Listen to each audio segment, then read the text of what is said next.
ඉතින් කොහොමද ඉතින් අදත් වැඩට යන එක දවසක් දැන් උදේ 8:00 විතර ඉතින් සර්විස් එක යන ගමන් දැන් කටාරවල ක්ලයිමේට් එක වෙනස් වෙගෙන එන්නේ. දැන් ටික ටික හීට් එක තියෙනවා. දැන් තව ඉස්සරහට තව හීට් එක වැඩි වෙනවා. ඉතින් මම ඉතින් පොඩ්ඩක් පුරුදු වෙලා තියෙනවා උදේට වැඩට ගියාම ටිකක් වෙලා තියෙනවා. ඉතින් අයිස්ක්‍රීම් එකක් එහෙම කාලා පොඩ්ඩක් කූල් වෙලා තමයි වැඩ ස්ටාර්ට් කරන්නේ.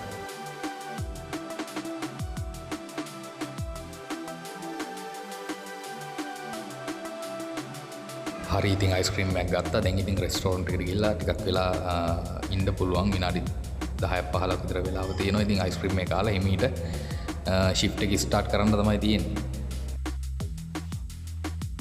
හරි ඉතින් දැන් මම අයිස්ක්‍රීම් එක කන්න තමයි යන්නේ.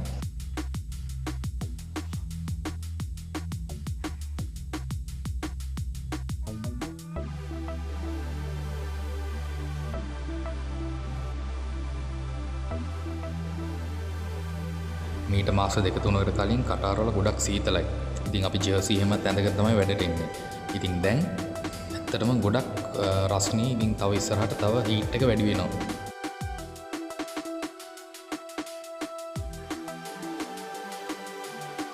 ඉතින් මම අයිස්ක්‍රීම් එක කායිද්දි මට ආයෙ ෂොප් එකට යන්න වුණා. ඒකට හේතුව මගේ සුපර්වයිසර් එතකොට ස්ටාෆ්ලා එයාලට තෝනේ කිව්වා අයිස්ක්‍රීම් තව එතකොට ජූස්. ඉතින් ඒකෙන් හින්දා එයාලට ගන්න ඕනේ හින්දා මම ආයෙ ආව ෂොප් එකට.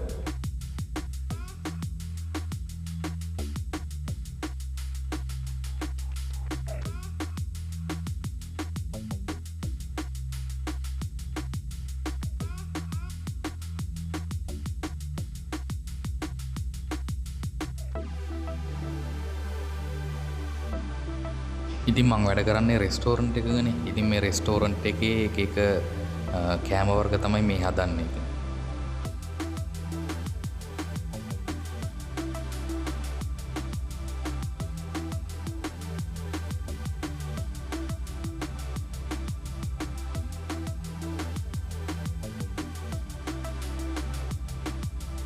ඉතින් රෙස්ටෝරන්ට් වල ගොඩක් ඔය සෑන්ඩ්විච් බර්ගර් එහෙම හදද්දී ඒවට දානවා ලේටුස්. ඉතින් මේ ලේටුස් හදන විදිහ තමයි මේක. ඒ වගේම මේ චිකන් ක්‍රිස්පි. ඉතින් මේවා කන්න ගොඩාක් කස්ටමර්ස්ලා එනවා. ඒකෙන් හින්දා රෙස්ටෝරන්ට් එක ගොඩක් බිසි වෙනවා.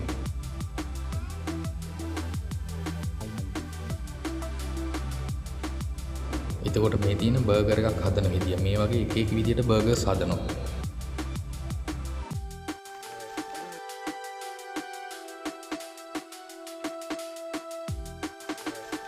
අනිවාර්යෙන් බර්ගර්ස් හදද්දී ඕනම රෙස්ටෝරන්ට් එකක ලේටුස් අනිවාර්යෙන් පාවිච්චි කරනවා. මොකද ලේටුස් කියන්නේ වැදගත්ම දෙයක්. අනිවාර්යෙන් බර්ගර්ස් වල තියෙන්නම ඕන දෙයක් ලේටුස්. තව එතකොට චීස් වර්ග, සෝස් වර්ග එහෙම පාවිච්චි කළා තමයි කම්ප්ලීට් බර්ගර් එකක් හදන්නේ.